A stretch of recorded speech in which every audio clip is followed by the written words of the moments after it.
Hello दोस्तों, स्वागत है आप सभी के इस सेशन में। इस सेशन में हम 50 डेज में 50 मार्क्स गेन करने से रिलेटेड कौन से ऐसे इंपॉर्टेंट टॉपिक्स है जिनको हम पढ़ सकते हैं आई एंड आईएफएस के पेपर के प्रिपरेशन में, उस चीज को हम देख रहे हैं। And in this session we try की मोस्ट इंपॉर्टेंट टॉपिक्स जिनसे क्वेश्चंस ऑलरेडी आईआईबीएफ ने एग्जाम में पूछ रखे हैं, उन टॉपिक्स को हम कवर करें और उनसे किस तरह का क्वेश्चन आया है वो भी देखें, कैसे क्वेश्चन और पूछा जा सकता है उस चीज को भी हम एसेस करें। ओके, तो आर एम इसकी ये 50 डेज हमारे इतने अच्छे तरीके से यूटिलाइज हो कि we are in a position to at least gain 50 marks in the exam. Okay, so this is day 47, we are almost nearing to the end of this series. Okay, तो इस सेशन में हम हमारा जो चैप्टर नंबर 40 है उसको continue करेंगे।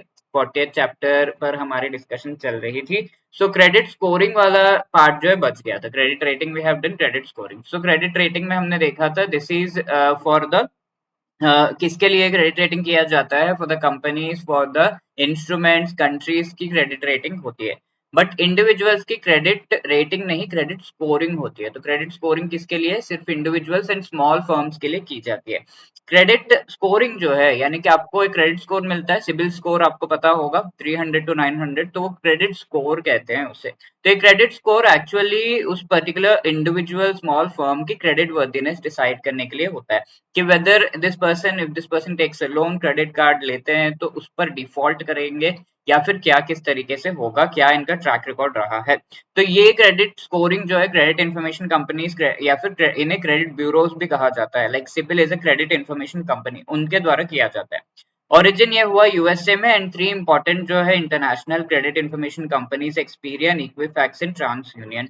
इसका प्रोसेस क्या है, रिकॉर्ड्स जो इंडिविजुअल्स के हैं उनके ट्रांजैक्शंस, उनके डिफॉल्ट्स, इनसे रिलेटेड पेमेंट से रिलेटेड इन्फॉर्मेशन रहता है। एंड क्रेडिट रिपोर्ट जो है क्रेडिट वर्दीनेस को असेस करने के लिए उनके बेसिस पे बनाया जाता है। तो credit score, poor credit score, three credit score actually 300 to 900 के बीच में प्रोवाइड किया जाता है। यानी कि आप जितना अच्छे तरीके से जो है लोन ले रहे हैं और टाइमली रीपेमेंट आप कर दे रहे हैं, कोई भी आपको एक्स्ट्रा जो है पेमेंट नहीं करना पड़ा, कोई भी एक्स्ट्रा इन द सेंस कोई डिफॉल्ट नहीं हो रहा है आपसे, तो ऐसे केस में your credit score will be really good. If you are doing some defaults and all, तो 300 टू 550 पुअर क्रेडिट स्कोर है, 550 टू 650 एवरेज है, 650 to 750 good, and excellent credit score है 750 टू 900। ठीक है, तो इस तरीके से इससे रिलेटेड एक एक्ट है सीआईसी एक्ट 2005 का। इसके हिसाब से जो क्रेडिट इंफॉर्मेशन कंपनीज है उनको आरबीआई के द्वारा लाइसेंस एंड रेगुलेट किया जा रहा है। अब इस एक्ट में क्या क्या दिया हुआ है, ये efficient distribution of credit and इससे रिलेटेड मैटर्स के लिए ये एक्ट लाया गया है। इसमें रजिस्ट्रेशन प्रोसीजर क्या है क्रेडिट इंफॉर्मेशन कंपनीज का, सेटलमेंट डिस्प्यूट्स कैसे सेटल किए जाएंगे, प्राइवेसी प्रिंसिपल्स, क्रेडिट इंफॉर्मेशन की furnishing, all of these things से रिलेटेड आपको इंफॉर्मेशन एंड प्रोविजंस देखने को मिलेंगे। अब क्रेडिट इंफॉर्मेशन कंपनीज क्या करते हैं, क्रेडिट स्कोर बताते हैं। क्रेडिट स्कोर बताने के लिए इनके पास इंफॉर्मेशन तो होना चाहिए। For example, I have taken a loan from SBI, तो एसबीआई से मेरा इंफॉर्मेशन तो होना चाहिए इनके पास कि हाँ इस पर्सन ने लोन लिया है, टाइमली पेमेंट किया, इंटरेस्ट पेमेंट्स कैसे कर रहे हैं, all of this information must be there. तो उसके लिए क्रेडिट इंफॉर्मेशन कंपनीज का मेंबर एसबीआई को बनना होगा। जो भी क्रेडिट इंफॉर्मेशन कंपनीज मेरा जो है क्रेडिट इंफॉर्मेशन प्रोवाइड करे, क्रेडिट स्कोर प्रोवाइड करे, तो SBI has to be member of them, तभी एसबीआई से इंफॉर्मेशन इन कंपनीज को पास ऑन किया जा सकता है। तो मेंबरशिप रिलेटेड यहाँ पर जो है नॉर्म्स दिए गए हैं कि कौन मेंबर बन सकता है of credit information companies, like credit institutions बन सकते हैं, banks, regional rural banks, cooperative banks, NBFC, public financial institution, housing finance companies, insurance companies हो गए, कंपनी जहाँ पर सेल्युलर टेलीफोन सर्विसेज प्रोवाइड किए जा रहे हैं, credit rating agencies, asset reconstruction companies वगैरह बन सकते हैं members of credit information companies. It is not that कि सिर्फ बैंक्स ही हैं, all of these financial institutions can become the members of the credit information companies. Okay, now based upon this, this is one question October में पूछा हुआ है, which of the following is not a credit information company in India. Trans union CIBIL है, Experian है, Equifax है, क्रिसिल जो है credit rating agency है, it is not a credit information company. ये कंपनीज और इंस्ट्रूमेंट्स कंट्रीज को जो है क्रेडिट रेटिंग प्रोवाइड करता है। So D is the right answer. Which among the following is the correct range of CIBIL score in India? CIBIL score का range क्या है, 3 to 900, 4 to 700, 7 to 900, none of the above. So we very clearly know just now हमने discuss किया 3 to 900 overall range है of the CIBIL score in India. Now credit scoring से related क्या regulatory guidelines है वो हम देख लेते हैं. तो वी हैव सीन कि क्रेडिट इंफॉर्मेशन कंपनीज का एक एक्ट है, लॉ है. तो इस एक्ट ये एक्ट जो है 2005 में लाया गया था और ये जो एक्ट है इस एक्ट के बेसिस पर ही क्रेडिट स्कोरिंग एंड ये क्रेडिट इंफॉर्मेशन कंपनीज फंक्शन करते हैं. तो सिबिल को सबसे पहले जो है लाया गया था. CIBIL is a credit information company और गवर्नमेंट ऑफ इंडिया के द्वारा 2000 ईयर में लाया गया था सिद्दीकी कमेटी के रिकमेंडेशन के बेसिस पर. लेटर ऑन ये जो एक्ट है इस एक्ट के कुछ प्रोविजंस हम देखेंगे, उसके बेसिस पे क्रेडिट स्कोरिंग कैसे की जाती है उससे रिलेटेड इन्फॉर्मेशन देखेंगे. सेक्शन 15 में दिया है कि every credit institution is required to become member of at least one credit information company. ठीक है, तो let us say there are two credit information company CIC1 and CIC2. तो लेट अस से SBI जो है क्रेडिट इंफॉर्मेशन कंपनी 1 का member है, PNB जो है ये क्रेडिट इंफॉर्मेशन कंपनी 2 का मेंबर है. ओके, तो इस सेक्शन के हिसाब से दिस इज फाइन. ठीक है, एवरी इंस्टीट्यूशन फाइनेंशियल इंस्टीट्यूशन को किसी न किसी एक क्रेडिट इंफॉर्मेशन कंपनी का मेंबर बनना पड़ेगा. तो ये चीज सही है. ठीक है, फेयर इनफ. नाउ सेक्शन 17 में दिया है CIC में obtain credit information from its members only. ठीक है, अगर CIC1 को क्रेडिट इंफॉर्मेशन चाहिए होगा तो SBI से खाली वो क्रेडिट इंफॉर्मेशन ले सकता है क्योंकि SBI is a member of CIC1. PNB से वो क्रेडिट इंफॉर्मेशन नहीं ले सकता बिकॉज PNB इस पर्टिकुलर क्रेडिट इंफॉर्मेशन कंपनी का मेंबर नहीं है. CIC2 जो है PNB से इंफॉर्मेशन ले सकता है, SBI से नहीं. I hope it is clear. ठीक है, मेंबर्स से ही आप जो है इंफॉर्मेशन ले सकते हैं, बाकियों से नहीं. तो इस चीज में let us go for a scenario. Let us say it is Surendra and Surendra has taken loan from SBI. इन्होंने PNB से भी लोन ले रखा है. ओके, अब लोन लिया है तो मेरा एक क्रेडिट स्कोर तो बनना ही चाहिए, है ना. क्रेडिट स्कोर बन जाएगा इमीडिएटली. तो क्रेडिट स्कोर ये दोनों ही let say credit information companies बना रहे हैं. तो let us say credit information company 1 wants to make my credit score. Yes, तो इसके पास SBI का डेटा है, SBI का इन्फॉर्मेशन है. ठीक है, वेरी गुड. बट PNB से इन्फॉर्मेशन भी लेना पड़ेगा ना बिकॉज दोनों से ही मैंने लोन ले रखा है. तो PNB से information CIC1 can not take because वो उसका मेंबर ही नहीं है. चलो, CIC1 तो मेरा क्रेडिट इन्फॉर्मेशन नहीं दे पाएगा. Now let us go for CIC2. CIC2 चलो या इसके पास PNB का डेटा है बट SBI का डेटा तो है ही नहीं बिकॉज PNB इसका मेंबर है but SBI is not its member. ठीक है, तो ऐसे तो बड़ा दिक्कत हो गया, है ना. If I take the loan from both of them मेरी होलिस्टिक क्रेडिट स्कोर जो है वो बनेगा ही नहीं. तो how did we resolve this issue. तो आदित्यपुरी कमेटी को 2014 में बैठाया गया था. इसके हिसाब से credit institution should become member of all the credit information companies, ऐसा कहा गया. कोई भी क्रेडिट इंफॉर्मेशन कोई भी credit institution like SBI is a credit institution, loan देने वाला बैंक है. तो ये जो SBI है it has to become the member of all the credit information company. CIC1 का भी मेंबर बने, CIC2 का भी बने. PNB लोन दे रहा है तो CIC2 का मेंबर रहना काफी नहीं है, CIC1 का भी मेंबर बनना है. सारे क्रेडिट इंफॉर्मेशन कंपनीज का मेंबर जो है इन सारे क्रेडिट इंस्टीट्यूशंस को बनना है. नाउ सुरेंद्र रिलेटेड इंफॉर्मेशन दी जा सकती है क्या, क्या ये चीज रिजॉल्व कर रही है हमारे इश्यू को. लेट अस सी. तो CIC1 को अगर मेरा क्रेडिट स्कोर बनाना है तो अपने मेंबर्स यानी कि SBI से इंफॉर्मेशन लेगा, PNB से भी इंफॉर्मेशन ले सकता है बिकॉज अब तो दोनों ही इसके मेंबर है. राइट, करेक्ट, सही हो गया है. CIC2 को अगर मेरा इंफॉर्मेशन चाहिए तो नाउ SBI एंड PNB दोनों ही इसके मेंबर्स है तो CIC2 can also provide the credit score to me.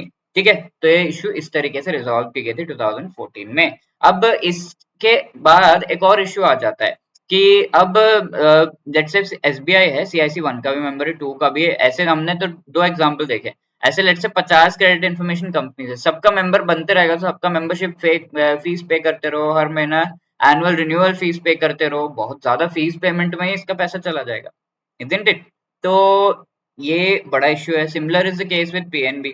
Okay, तो इसको कैसे रिजॉल्व किया. एक्चुअली व्हाट हैपेंड इज इस पर्टिकुलर केस में ये किया गया कि एक लिमिट दे दी गई कि आप अगर फीस वगैरह ले रहे हैं, आप अगर ये मेंबरशिप फीस इनिशियली ले रहे हैं एंड एनुअल रिन्यूअल फीस भी लिया जाता है कि हर साल अगर आपको मेंबरशिप रिन्यू करना है तो you have to take the fees. तो ये लिमिटेड हो, it should not be too much. ठीक है, मेंबरशिप फीस 10,000 रुपीज है, एनुअल रिन्यूअल फीस 5,000 रुपीज से ज्यादा नहीं होनी चाहिए, तो इसे लिमिट कर दिया गया. ओके, सो सारे ये जो प्रोविजन आपको समझ में आ रहे हैं, why they were brought and the sequence everything I told you. Know what is the difference between credit rating and credit scoring? ठीक है, क्रेडिट रेटिंग की अगर हम बात करें तो ये दिया जाता है क्रेडिट रेटिंग एजेंसीज के द्वारा, क्रेडिट स्कोर जो क्रेडिट इंफॉर्मेशन कंपनीज के द्वारा। क्रेडिट रेटिंग जो अल्फा न्यूमेरिक होता है और इसमें आउटलुक और बाकी चीजें भी होती हैं। क्रेडिट स्कोर जो है ओनली नंबर है 300 to 900। Credit rating large corporates, governments, उनके जो है entities as well as securities को दिया जाता है क्रेडिट रेटिंग। क्रेडिट स्कोर किसको दिया जाता है? इंडिविजुअल्स एंड बिजनेस एंटिटीज को दिया जाता है। Okay, so these were the things related to the credit scoring and chapter 40. अब जून का ये क्वेश्चन है, based on the recommendations contained in dash report, RBI issued guidelines to the effect that all credit institutions should become members of all the credit information companies. ठीक है, कि कौन सी committee के रिपोर्ट के बेसिस पर Aditya Puri, Nachiket Mor, TJ Nayak या RN Malhotra? So the correct answer here is yes, A, Aditya Puri committee, isn't it? और एक क्वेश्चन जून का ही है, no credit information company should charge membership fee and annual renewal fee exceeding. तो मेंबरशिप फी 10,000 से ज्यादा नहीं होना चाहिए एंड एनुअल रिन्यूअल फी 5,000 से ज्यादा नहीं होना चाहिए। ओके, 5K से ज्यादा नहीं होना चाहिए। तो 10,000 and 5,000, B will be the right answer. Clear है? Now moving to chapter number 41, this is mutual funds। तो सबसे पहले म्यूचुअल फंड्स का कॉन्सेप्ट जो हम ऑलरेडी डिस्कस कर चुके हैं वो देखेंगे, इसके टाइप्स एंड इनसे रिलेटेड टर्म्स एंड सुपरविजन वगैरह देखेंगे। म्यूचुअल फंड एक्चुअली एक फाइनेंशियल वी कैन से एक ऐसा बेनिफिट प्रोवाइड करता है where in you can say कि अगर किसी इन्वेस्टर को इन्वेस्टमेंट करना है तो उसे देखना होगा कि कौन सा इन्वेस्टमेंट अच्छा है, कहाँ पर हम जो है इन्वेस्ट कर सकते हैं, कैसे किया जा सकता है। पूरा ट्रैक रखना होगा इन्वेस्टमेंट करने के बाद कि is the market going up, stocks मेरे जो है वो उनके प्राइस ऊपर जा रही है, नीचे जा रही है, when I have to sell, when I have to buy, all of these things.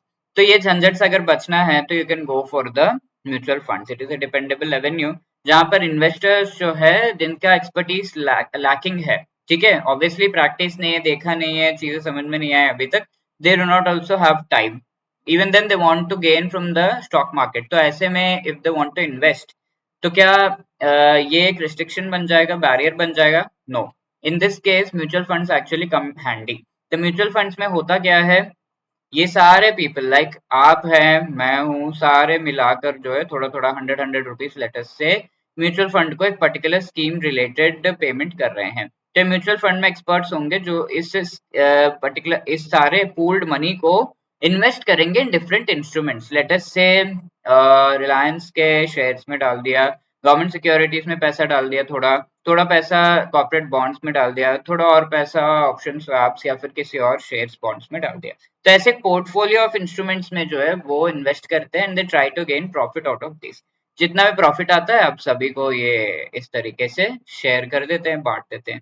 Okay, तो mutual fund actually is called a trust. Trust में डिफरेंट एंटिटीज जो है अपना मनी पूल करते हैं। So mutual fund is kind of a trust. ठीक है, तो इसी चीज को यहाँ पर बता दिया गया है। All this mutual fund agencies जो है रजिस्टर करना है इन्हें सेबी के साथ एंड इसके साथ साथ इनके मैनेजमेंट के बारे में अगर हम देखें, म्यूचुअल फंड जो है ट्रस्ट होता है, इसमें एक स्पॉन्सर होता है, ट्रस्टीज होते हैं यहाँ पर मोस्टली थोड़ा इंडिपेंडेंट वे में होते हैं और ये एक सुपरिंटेंडेंस रखते हैं कि हाँ ये पर्टिकुलर म्यूचुअल फंड जो मनी ले रहा है उसे सही चीज के लिए सही स्कीम में सही तरीके से जो है इन्वेस्ट करना है एंड प्रॉफिट देना है। और ट्रस्टीज ये सारे जो प्रॉपर्टी है एंड वेरियस ट्रांजैक्शन से उनसे रिलेटेड इंफॉर्मेशन एंड प्रॉपर्टी को होल्ड करने वाले हैं। ठीक है, एसेट मैनेजमेंट कंपनी कहा जाता है म्यूचुअल फंड कंपनीज को और ये सेबी रेगुलेशंस के हिसाब से चल रहे हैं, नहीं ये चीज इन्हें देखना है। एंड इंडिपेंडेंट डायरेक्टर्स होते हैं यहाँ पर, एटलीस्ट 2/3 डायरेक्टर्स ट्रस्टी कंपनी या बोर्ड में, बोर्ड ऑफ डायरेक्टर्स में जो है इंडिपेंडेंट होते हैं। क्यों इंडिपेंडेंट का मतलब, ये ट्रस्टीज जो है सारी चीजें असेस करते हैं, ट्रांजैक्शंस देखते हैं, सब कुछ सही है या नहीं देखते। तो स्पॉन्सर से रिलेशनशिप नहीं होना चाहिए वरना आपका बायास बायास आ जाएगा वहां पर। सॉरी, इसे जो है एसेट मैनेजमेंट कंपनी कहा जाता है। ये इन्वेस्ट करता है, इंडिपेंडेंट डायरेक्टर्स इसमें 50% होते हैं। कस्टोडियन जो कि ये सारे सिक्योरिटी स्कीम्स रिलेटेड डॉक्यूमेंट्स वगैरह को होल्ड करते हैं, ये सारे जो है मैनेजमेंट करते हैं of the mutual funds. Now evolve कैसे हुआ इंडिया में, 4 स्टेजेस है। फर्स्ट फेज में you will C unit trust of India, government of India के द्वारा 1963 में म्यूचुअल फंड रिलेटेड इस पर्टिकुलर इंस्टीट्यूशन को बनाया गया था। आरबीआई के द्वारा सेटअप किया गया, लेटर ऑन आरबीआई से डीलिंग करके आईडीबीआई के अंडर इसे ला दिया गया। फेज 2 में non UTI public sector funds आ गए एंड 1987 के टाइम पर एसबीआई, एलआईसी ये सब भी म्यूचुअल फंड्स में जो है थोड़ा बहुत कंट्रीब्यूशन करने लगे। लेटर ऑन फेज 3 में प्राइवेट सेक्टर के जो एंटिटीज है उन्होंने कूद मारी 1993 में। यू विल सी कि Kothari pioneer then various other first mutual fund related regulations 1993 में लाए गए। लेटर ऑन आप देखेंगे इन 19 आगे जाकर जो है फोर्थ फेज में यू विल सी कि जो ये यूटीआई है उसे हटा दिया गया, उसे उसका स्टेटस चेंज कर दिया गया, यूटीआई एक्ट को रिपील कर दिया गया, उसे एक्ट को जो है इनवैलिड कर दिया गया।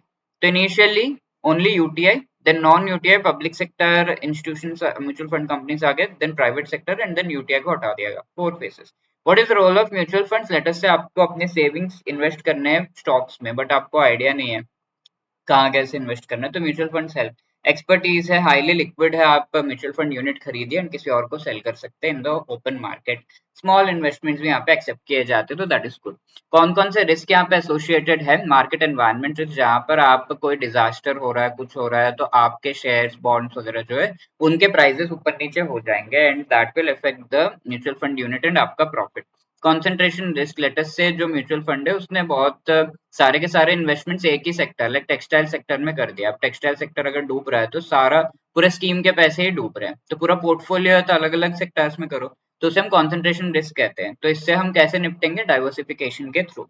नेक्स्ट इज इंटरेस्ट रिस्क, यहाँ पर आपका जो प्रॉफिट का रेट है, इंटरेस्ट रेट है, वो बार बार चेंज होते रहता है, ऊपर नीचे होते रहता है। बॉन्ड प्राइसेस वेरी करते हैं, बॉन्ड्स पे जो आपको प्रॉफिट यील्ड मिल रहा है उसका परसेंटेज भी वेरी करता है बार बार, तो उसके वजह से आपको प्रॉफिट जो हो रहा है that will be reduced. Liquidity risk, जहां पर आपके पास ये म्यूचुअल फंड यूनिट आप किसी को सेल करना चाहते हैं, कोई खरीदना ही नहीं चाहता, that is liquidity risk. Credit risk, जहां पर आपने म्यूचुअल फंड्स को पैसे दिए but finally you are not getting the जितना पेमेंट प्रॉमिस किया गया उतना पेमेंट आपको मिल ही नहीं रहा। ठीक है, तो ये रिस्क को सेबी जो है रिस्कोमीटर पे असेस करता है। रिस्कोमीटर है 6 यहाँ पर जो है स्टेजेस है ऑफ रिस्क। लो रिस्क के mutual funds, low to moderate, moderate, moderately high, high, very high risk. ठीक है, लो रिस्क वाले आपको रिस्क तो कम है लेकिन रिटर्न भी कम होता है। नॉर्मल जो मॉडरेट रिस्क है उसमें आपको एवरेज नॉर्मल रिटर्न मिलता है, but high and very high risk में आपको हाईएस्ट रिटर्न्स मिलते हैं। ठीक है, तो ये रिस्कोमीटर 2020 में इंट्रोड्यूस किया गया था म्यूचुअल फंड एडवाइजरी कमेटी के रिकमेंडेशंस के बेसिस पर सेबी के द्वारा। और रिटर्न जो है यहाँ पर अलग अलग है, ये हमने देखा। और रिटर्न का कैलकुलेशन कैसे होता है? Absolute and annualised return method के थ्रू। एब्सोल्यूट यानी कि 3 मंथ्स का रिटर्न कितना है, ठीक है ये। एनुअलाइज्ड मतलब 1 ईयर के लिए रिटर्न कितना है, लेट अस से 2 इयर्स का रिटर्न आपका 100 रुपीज है, तो 1 ईयर में रिटर्न कितना आ रहा है? ठीक है, इफ इक्वल इक्वल 2 इयर्स में आ रहा है तो 1 ईयर में 50 रुपीज का रिटर्न आपको प्रॉफिट आपको आ रहा है, इस तरीके से। So that is annualised return, yearly basis पे जो किया जाता है। एब्सोल्यूट रिटर्न जो कि फिक्स्ड है, 1 ईयर से कम टाइम के लिए किया जाता है, यहाँ पर टाइम का ज्यादा कंसिडरेशन नहीं है, बट इस पर्टिकुलर स्कीम में इन्वेस्ट करने पर रिटर्न कितना आ रहा है। अब एनुअलाइज्ड रिटर्न के लिए लंबा चौड़ा फॉर्मूला दिया हुआ है, we need not go into the depth of it. Excel में XIRR फंक्शन करके है, उसके थ्रू आप एनुअलाइज्ड रिटर्न कैलकुलेट कर सकते हैं। नाउ अक्टूबर क्या question, which among the following was established by the Indian government to develop the mutual fund sector in India? Obviously the answer is B, UTI, है ना। अब riskometer के कितने levels है? हमने अभी देखा 6 लेवल्स है, C is the right answer. Now let us go for talking about the types of mutual funds. ठीक है, क्लासिफाई अगर हम करें, we can very clearly see कि different types of mutual funds kinds of security के basis पर, यानी कि ये जो इन्वेस्टमेंट है किस किस सिक्योरिटीज में किया जा रहा है, स्ट्रक्चर क्या है, ऑर्गेनाइजेशनल स्ट्रक्चर क्या है, उसके बेसिस पे मैनेजमेंट पोर्टफोलियो इन्वेस्टमेंट का ऑब्जेक्टिव क्या है, इसके बेसिस पे क्लासिफाई किया जाता है। तो first kind of classification is based upon किस किस चीज में इन्वेस्ट किया जा रहा है। तो सबसे पहले इक्विटी स्कीम से, जहां पर सारे इन्वेस्टमेंट्स आपके इक्विटी में हो रहे हैं। इक्विटी यानी कि शेयर्स, शेयर्स डिफरेंट टाइप्स के होते हैं, small cap, large cap, medium cap, ऐसे करके होते हैं। लार्ज कैप इज सब बहुत ज्यादा जो है मनी मार्केट से उठाया जा रहा है, लार्ज कैपिटलाइजेशन रिलेटेड जो है शेयर्स है, यानी कि लेट से 110 करोड़ रुपीस जो है मार्केट से उठाया जा रहा है bye issuing shares at one time, तो लार्ज कैप हो गया। मिड कैप उससे कम, स्मॉल कैप उससे कम, इस तरीके से। ठीक है, तो मल्टी कैप फंड ये ऐसा है जो कि मल्टीपल जो टाइप्स ऑफ कैपिटलाइजेशन है शेयर्स के, उसमें इन्वेस्टमेंट किया जा रहा है। 65% जो है इस तरीके से मल्टीपल डाइवर्सिफाइड वे में किया जा रहा है। लार्ज कैप यहाँ पर 80% आपका लार्ज कैप जो शेयर है उसमें आपका पैसे जा रहे हैं। लार्ज एंड मिड कैप जहाँ पे 35% लार्ज एंड मिड कैप में जा रहा है। मिड कैप मीन 65% आपका पैसा मिड कैप में जा रहा है। स्मॉल कैप में क्या है, 65% पैसा आपका स्मॉल कैप का जो शेयर है उसमें जा रहे हैं। Dividend yield fund, value fund, contra fund, ये specific kinds of investment strategy है। 65% आपका पैसा जो है डिविडेंड यील्ड टाइप का प्रॉफिट कमाने में जा रहा है, उस स्ट्रैटेजी के थ्रू प्रॉफिट कमाने में जा रहा है, तो that is called dividend yield fund. Value fund, contra fund, ये दोनों ऐसे हैं जहां पर आप जो है किसी एक पर्टिकुलर शेयर्स या फिर इन्वेस्टमेंट्स में आप देखते हैं पूरा मार्केट तो इन्वेस्ट नहीं कर रहा, बट यू सी कि you can get high return, तो you will be going contrary to the market and आप उसमें इन्वेस्ट करने लगते हैं। तो that is contra investment strategy and value fund जो है ये ऐसी स्कीम है वैल्यू इन्वेस्टमेंट स्ट्रैटेजी के थ्रू, डिफरेंट स्ट्रैटेजीज के थ्रू आप जो है इन्वेस्टमेंट कर रहे हैं and you are trying to gain the profit. अब फोकस्ड फंड, यहाँ पर आपका जो है मैक्सिमम 30 स्टॉक्स में ही आप पैसे लगा रहे हैं, तो that is called focused fund, किसी और में यहाँ वहां नहीं लगा रहे हैं, that is focus on this 30 stocks. 65% आपका पैसा ऐसा जा रहा है। सेक्टरल थीमेटिक, जहां पर पर्टिकुलर सेक्टर्स में ही आप पैसे लगा रहे हैं, 80% आपका पर्टिकुलर सेक्टर में ही जो है शेयर्स में पैसा लगा रहा है। Finally equity linked saving scheme, ELSS के बारे में तो आप जानते हैं। यहाँ पर आप जब इन्वेस्टमेंट करेंगे you get a very high return but your money gets locked, ठीक है। इन पर्टिकुलर इन्वेस्टमेंट्स में आपका मनी जो है लॉक हो जाता है 3 इयर्स के लिए। 80% आपका पैसा ईएलएसएस में जो है डाला जा रहा है, तो आपका फंड जो म्यूचुअल फंड है उसे हम ईएलएसएस फंड कहेंगे। नॉट डेट स्कीम्स है, इक्विटी तो हमने देख लिया शेयर्स वगैरह में, डेट स्कीम्स में बॉन्ड्स में इन्वेस्टमेंट मेनली करते हैं, ठीक है। बॉन्ड का मीनिंग हम ऑलरेडी देख चुके हैं। ओवरनाइट फंड, जहां पर 1 डे का मेच्योरिटी वाला बॉन्ड है। Liquid fund 91 days. Ultra short fund यहाँ पे 3 to 6 months. Low duration fund जहां पर 6 to 12 मंथ्स का जो है आपका फंड है। मनी मार्केट जहां पे 1 ईयर से कम का मेच्योरिटी के बॉन्ड्स है। शॉर्ट ड्यूरेशन फंड जहां पर आप 1 to 3 ईयर्स के बॉन्ड्स है। Medium duration 1 to 4 years, then medium to long duration 1 to 7 years duration के ड्यूरेशन के फंड्स है आपके, सॉरी आपके बॉन्ड्स है। लॉन्ग ड्यूरेशन जहाँ पे 7 ईयर्स से ज्यादा के ड्यूरेशन का बॉन्ड्स में इन्वेस्टमेंट हो रहा है। अब डायनामिक बॉन्ड मतलब आप डिफरेंट डिफरेंट बॉन्ड्स में इन्वेस्ट कर रहे हैं based upon how much profit you require and change करते जा रहे हैं, that is called dynamic. Corporate bond fund, जो कि 80% आपका पैसा कॉर्पोरेट बॉन्ड्स में ही जा रहा है। क्रेडिट रिस्क फंड, जहां पर 65% आपका पैसा जो है हाईएस्ट रेटेड कॉर्पोरेट बॉन्ड्स से के अलावा बाकी बॉन्ड्स में जा रहा है, कॉर्पोरेट बॉन्ड्स में, जो कि थोड़े रिस्की इन्वेस्टमेंट है। रिस्की बॉन्ड्स में आप पैसा लगा रहे हैं ताकि हाई रिटर्न मिले। बैंकिंग एंड पीएसयू फंड, जहां पर आपके पैसे banks, public sector undertaking, public financial institution, municipal bonds वगैरह में पैसा आप लगा रहे हैं 80% ऑफ योर पोर्टफोलियो का मनी, ठीक है। गिल्ट फंड, अब ये इंपॉर्टेंट है। Guilt means guilt aged instruments इन्हें कहा जाता है, जो कि गवर्नमेंट सिक्योरिटीज है, बिकॉज इनमें आपको पक्का पक्का रिटर्न मिलता है, देयर इज नो डाउट। तो gilt edge means very good securities, जो कि काफी सेफ है। तो 80% आप गवर्नमेंट सिक्योरिटीज में पैसा लगा रहे हो तो guilt fund. Guilt fund with constant 10 year duration, जहाँ पे 10 ईयर ड्यूरेशन वाले जो है गवर्नमेंट सिक्योरिटीज में आप पैसा लगा रहे हैं 80%।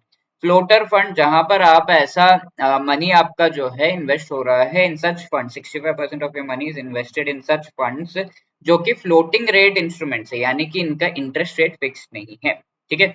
अडाश fund is an open ended debt scheme investing in government securities across maturity. Government securities में अगर आप पैसे डाल रहे हैं तो मे में ये क्वेश्चन पूछा गया, उसे हम क्या फंड कहते हैं? Gilt fund, conservative hybrid, fund of fund, floater fund. तो obviously we know gilt fund कहते हैं, ठीक है, अगर गवर्नमेंट सिक्योरिटीज में पैसे डाले जा रहे हैं।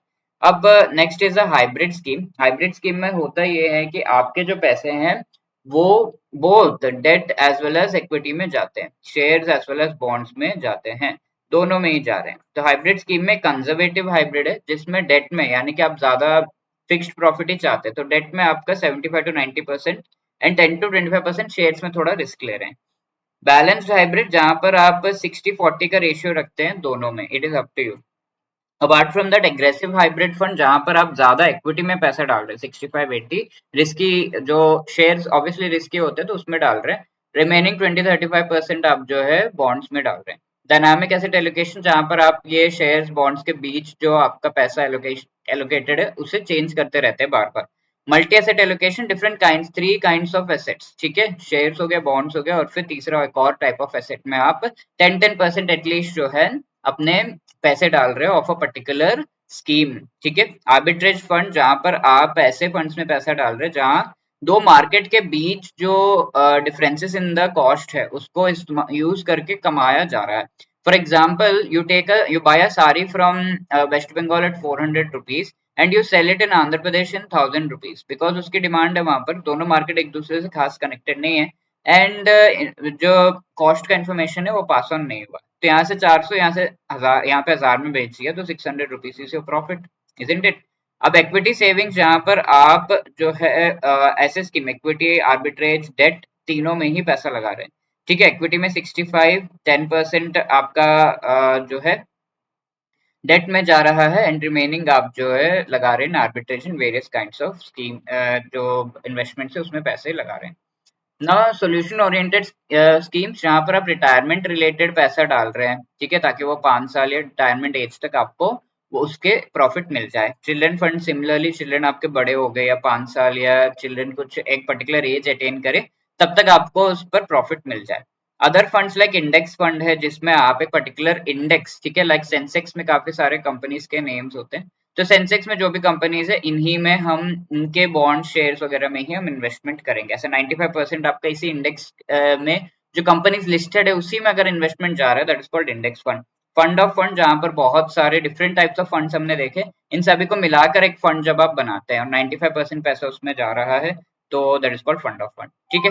Now if we see different categories of mutual fund and mutual fund characteristics, इनको मैच करने के लिए अक्टूबर में आ गया था। इंडेक्स फंड क्या है? आपका 95% इन्वेस्टमेंट पर्टिकुलर इंडेक्स में जा रहा है, तो 1 इज मैच टू 3, तो obviously you are seeing the answer, option A is the right answer, ठीक है। लिक्विड फंड क्या है? Then equity linked saving scheme, इसमें आपका पैसा 3 इयर्स के लॉक इन हो जाता है, ठीक है। 3 का 1 है, 2 का 4 है। Debt and money market securities में आप जो है पैसा डाल रहे हैं, 91 डेज का आपका यहाँ पर जो है टेनोर है। फंड ऑफ फंड आपके 95% इन्वेस्टमेंट अंडरलाइंग फंड्स में पैसा जा रहा है, तो this is the matching, 1 A is the right answer. First classification हो गया based upon the kind of securities. अब ऑर्गेनाइजेशनल स्ट्रक्चर के बेसिस पे 3 टाइप है, open ended, close ended and interval funds. Open ended means आप कभी भी उस फंड में एंटर कर सकते हैं, कभी भी एग्जिट कर सकते हैं, ठीक है। प्रॉफिट आया, सेल कर, प्रॉफिट लग रहा है कि आएगा, सेल करो निकल जाओ, तो ये शेयर जैसा ही है, आप कभी भी घुस सकते हैं, कभी भी निकल सकते हैं, फिक्स्ड मेच्योरिटी कुछ नहीं है इसका। क्लोज एंडेड में फिक्स्ड मेच्योरिटी है लाइक अ बॉन्ड, ठीक है, आप ये खरीदो particular mutual fund and then जब मेच्योरिटी हो गया इतना आपको प्रॉफिट मिलेगा and you will get back your money, that is close ended, ठीक है।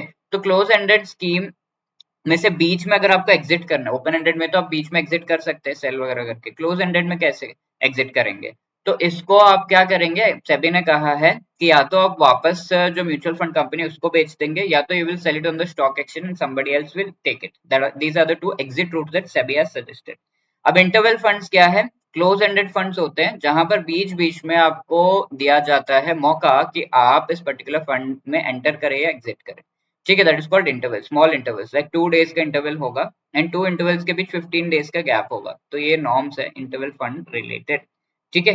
तो ये जो है आपके ऑर्गेनाइजेशनल स्ट्रक्चर के बेसिस पे। अब मैनेजमेंट पोर्टफोलियो के बेसिस पे एक्टिव एंड पासिव फंड्स है, यानी कि मैनेजमेंट कैसा है, एक्टिव टीम है जो इस पूरे फंड के इन्वेस्टमेंट को मैनेज कर रहा है, तो यहाँ इन्वेस्ट करो, वहां इन्वेस्ट करो, कुछ ना कुछ करके प्रॉफिट ले आते हैं।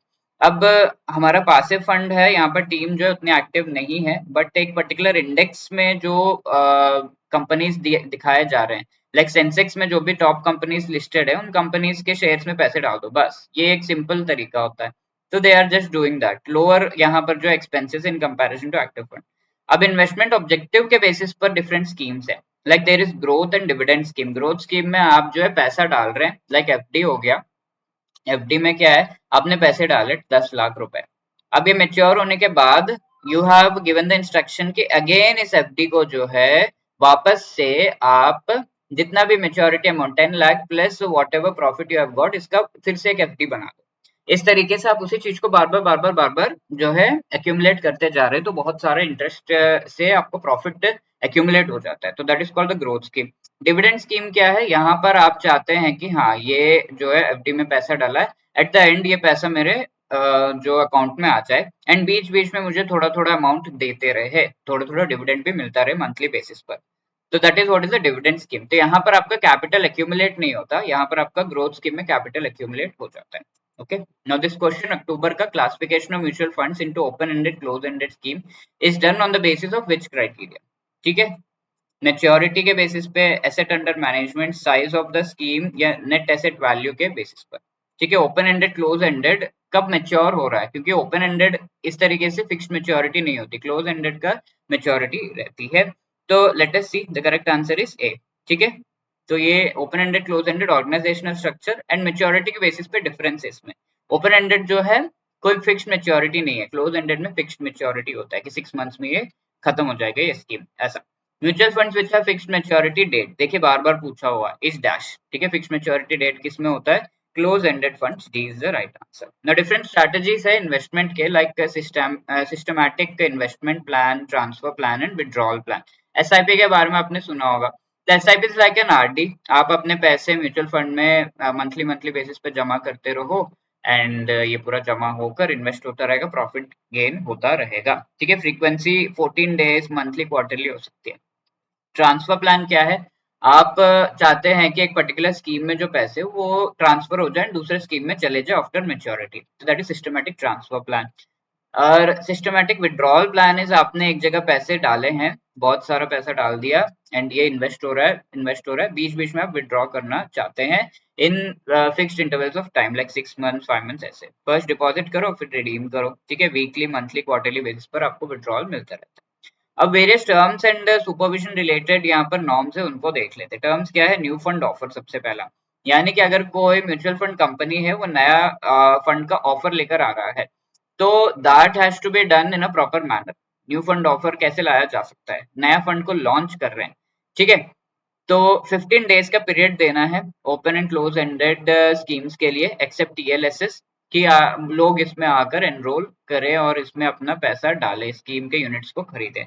ठीक है, 20 डेज का टाइम देना है। Apart from that minimum subscription amount 20 crore होगा अगर डेट या बैलेंस्ड स्कीम से, बाकी स्कीम्स के लिए 10 करोड़ मिनिमम अमाउंट आपको जो है उठाना है फ्रॉम द मार्केट। अब एसेट्स अंडर मैनेजमेंट, यानी कि आप कितना मनी जो है वो यूटिलाइज कर सकते हैं अपने खुद के मैनेजमेंट के लिए, खुद के कंपनी के मैनेजमेंट के लिए।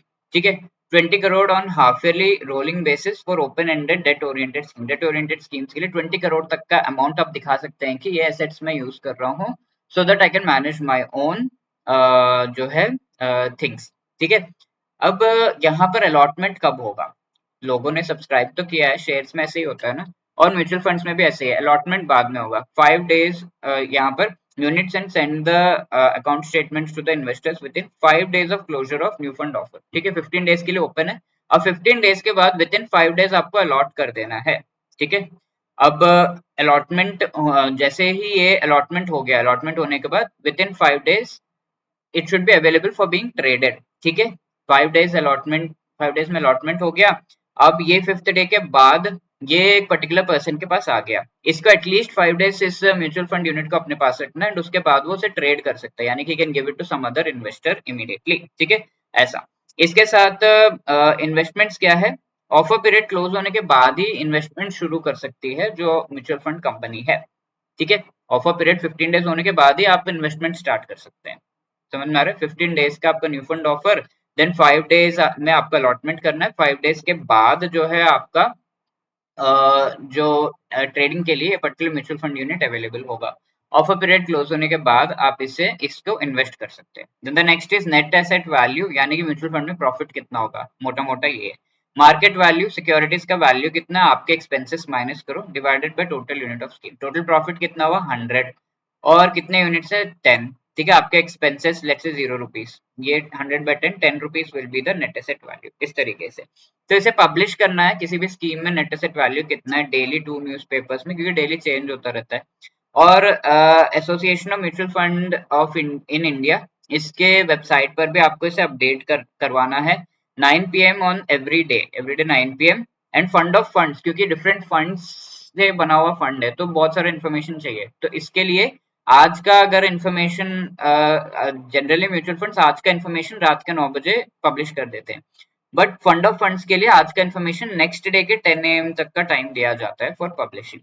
अब ये जो नेट एसेट वैल्यू है ये एग्जैक्ट वैल्यू नहीं आता, यहाँ पे तो 10 आ गया, बट कई बार ये 10.456 से 213 ऐसा कुछ आएगा। तो ऐसे में क्या ये पूरा वैल्यू लिखेंगे, राउंड ऑफ करेंगे? तो डेट स्कीम्स के लिए, debt and liquid money market schemes के लिए 4 डेसिमल प्लेसेस तक लिखते हैं, 4 यहाँ तक लिखेंगे 10.4568। अब अगर वो इक्विटी स्कीम्स है तो 2 डेसिमल प्लेसेस तक यहाँ तक लिखेंगे 10.46, ऐसे राउंड ऑफ किया जाता है। ठीक है, राउंडिंग ऑफ एग्जाम में पूछा गया है। डेट स्कीम्स के लिए क्या होता है 4D4, ठीक है, और इक्विटी के लिए 2E2। ठीक है, इस तरीके से याद रख सकते हैं। टोटल एक्सपेंस रेशियो इज कि एक पर्टिकुलर जो स्कीम है एक्सपेंसेस कितना कर रहा है as a percentage of daily net asset, daily asset के बेसिस पर पूरा साल का एक्सपेंसेस कितना है, फुल ईयर का एक्सपेंसेस कितना है, divided by daily expenses, daily के बेसिस पर एक्सपेंसेस कितने हैं उसके। ठीक है, फुल ईयर का, सॉरी फुल ईयर का एक्सपेंसेस कितना है डिवाइडेड बाय डेली एसेट कितना उसके पास मेंटेन्ड हो रहा है, डेली बेसिस पे एवरेज एसेट कितना मेंटेन्ड है। तो ऑपरेटिंग एक्सपेंसेस क्या क्या होंगे यहाँ पर, एडमिनिस्ट्रेशन, मैनेजमेंट, एडवर्टाइजिंग रिलेटेड, और इसकी इन्फॉर्मेशन ऑफर डॉक्यूमेंट में आपको देनी है। जो भी डॉक्यूमेंट है शेयर जो आपके म्यूचुअल फंड यूनिट का, उसमें देना है। कोई भी लिमिट इस पर नहीं है कि कितना आपका एक्सपेंसेस हो सकता है, बट सेबी के लिमिट के अंदर होना चाहिए। ठीक है, अब ये क्वेश्चन अक्टूबर में पूछा हुआ, नेट एसेट वैल्यू इंडेक्स या डेट फंड के लिए एंड इक्विटी फंड के लिए कितना कितना राउंडिंग ऑफ करना है, ये पूछा गया है। इंडेक्स डेट फंड 4 होता है एंड इक्विटी के लिए 2 डेसिमल तक राउंड ऑफ करना है, 4,2, D will be the right answer. Okay, Now finally there are other terms like load, no load funds, यानी कि आप लेट से कोई आपके फंड में 100 रुपीज का म्यूचुअल फंड यूनिट है, उसमें कोई एनरोल कर रहा है, you wants to get the allotment. तो आप एनरोल करते हुए अलॉटमेंट अगर दे रहे हैं तो you are charging 100 rupees and 10 paisa extra. ठीक है, दैट इज कॉल्ड लोड। ठीक है, एंट्री लोड इसे कहा जाता है। अब लेट से आप बीच में ये फंड इसको छोड़ के जा रहे हैं, ठीक है, 100 रुपीज का है तो आपको 10 पैसा कम दिया जाएगा, लाइक 99.90 इस तरीके से आपको दिया जाएगा मनी। तो this is called exit load. ठीक है, तो this is entry and exit load इसे कहा जाता है। तो सेबी जो है एंट्री लोड को प्रोहिबिट करता है, एंट्री वो खरीद रहा है तो उसको फिर एक्स्ट्रा पैसा क्यों लेंगे, एंट्री लोड को प्रोहिबिट किया जाता है। तो there are various alternate investment funds apart from these things, trust या कंपनी इस तरीके से बना के सेबी के रेगुलेशंस में जो कवर्ड नहीं है ऐसे फंड्स होते हैं, लाइक फैमिली ट्रस्ट, फैमिली जो है खुद ही मनी पूल करके कहीं इन्वेस्ट कर रहा है। ESOPs होते हैं, एम्प्लॉयज को मनी पूल करके बेनिफिट्स दिए जाते हैं। Then employ welfare trust like gratuity वगैरह होता है, उसमें मनी पूल करके एम्प्लॉयज को वो बेनिफिट दिया जाता है। स्पेशल पर्पस व्हीकल, जहाँ पर मनी जो है डिफरेंट डिफरेंट एंटिटीज से आता है एंड वो special purposes like for construction different things के लिए ये यूज होता है। होल्डिंग कंपनीज होते हैं कंपनीज एक्ट के अंडर, जो कि ये मनी को पूल करने का काम करते हैं कई बार। फंड्स जो कि सिक्योरिटाइजेशन रिकंस्ट्रक्शन कंपनी के द्वारा मैनेज किए गए, funds regulated by other regulators in India. ठीक है, सेबी के द्वारा ने अदर रेगुलेटर्स। अब सुपरविजन कैसे होता है, सेबी के द्वारा होता है। 1993 में पहले रूल्स एंड रेगुलेशंस आए थे एंड सारे पब्लिक प्राइवेट सबके लिए same rules and regulation SEBI लेकर आया। Then also there is association of mutual funds of India, ये सेल्फ रेगुलेटरी बॉडी है, खुद से स्टैंडर्ड्स बनाती है, ह्यूमन रिसोर्स रिलेटेड इन्फॉर्मेशन कैसे डिसेमिनेट करना है। डिफरेंट कमिटीज इसने बनाए हैं so that different matters related to mutual funds उसे अच्छे से मैनेज कर पाए। फाइनली इसका रोल क्या है सारी चीजों का in the capital market, and let's say today I want to start my mutual fund company, तो कैन आई डू दैट? या फिर कोई कंपनी इस तरीके से म्यूचुअल फंड कंपनी बनना चाहती है तो कैन दे डू दैट? तो अगर कंपनीज बनना चाहते हैं डिस्ट्रीब्यूटर्स ऑफ म्यूचुअल फंड, तो उसे NISM सीरीज 5A का एग्जामिनेशन अपने जो एम्प्लॉयज है उनसे लिखवाना होगा। फिर association of mutual funds of India के द्वारा रजिस्टर्ड होंगे आप, और आपको एक AMFI रजिस्ट्रेशन नंबर, जो भी पीपल हैं जो जिन्होंने ये एग्जाम क्वालिफाई कर लिया है, AMFI रजिस्ट्रेशन नंबर उन्हें मिलता है। सारे एम्प्लॉयज जो एक म्यूचुअल फंड में काम कर रहे हैं उनको ये AMFI number, mutual fund company में काम करे तो AMFI नंबर उनके पास होना चाहिए। एंड ईच एम्प्लॉय को जो है यूनिक आइडेंटिफिकेशन नंबर अलॉट किया जाता है, employ identification number obviously by the company. और साथ में जो है आप एसेट मैनेजमेंट कंपनी के साथ एम्पैनल हो सकते हैं। अगर आपने एग्जाम पास कर लिया, ये नंबर आपके पास है, ये नंबर आपको मिल गया, तो उस कंपनी के शेयर्स वगैरह, सॉरी म्यूचुअल फंड्स वगैरह आप सेल कर सकते हैं। लेटर से कोई इंडिविजुअल है वो सेल करना चाहता है तो उसे इस स्टेज तक पहुंचना होगा, यानी कि pass this exam, get registered, get the AMFI registration number, then एक individual like me can also start a mutual fund company। Fee based income यहाँ पर 1.5 to 2.5% कमीशन यहाँ पर लिया जाता है of the entire mutual fund amount. ये फी based income banks के लिए प्रोवाइड करते हैं। Okay, so this is a homework for this particular session. जून में ये क्वेश्चन पूछा हुआ था. I hope you enjoyed the session. And let me remind you कि हमारा crash course presently running है. You can be part of it. And we are quickly launching the course जिसमें हम revise करवाएंगे सारे के सारे topics with respect to the exam. Test series भी with respect to the exam available है जिसमें आपको chapter wise questions and full length mock test भी प्रोवाइड किया जा रहा है सो दैट आप चैप्टर वाइज प्रैक्टिस करें, फुल लेंथ के मॉक टेस्ट भी प्रैक्टिस करें for the exam and before the exam आपके 100 में से कितने मार्क्स आ रहे हैं ये चीज आप एसेस कर पाए. तो इन कोर्सेज का लिंक डिस्क्रिप्शन में दिया हुआ है. Do not forget to use the coupon code जो वहां पे मेंशन्ड है. All the best for your preparation. If you have any queries 8146207241 हमारा नंबर है. hello@edutech.co.in पर आप मेल भी कर सकते हैं. All the best. Thank you.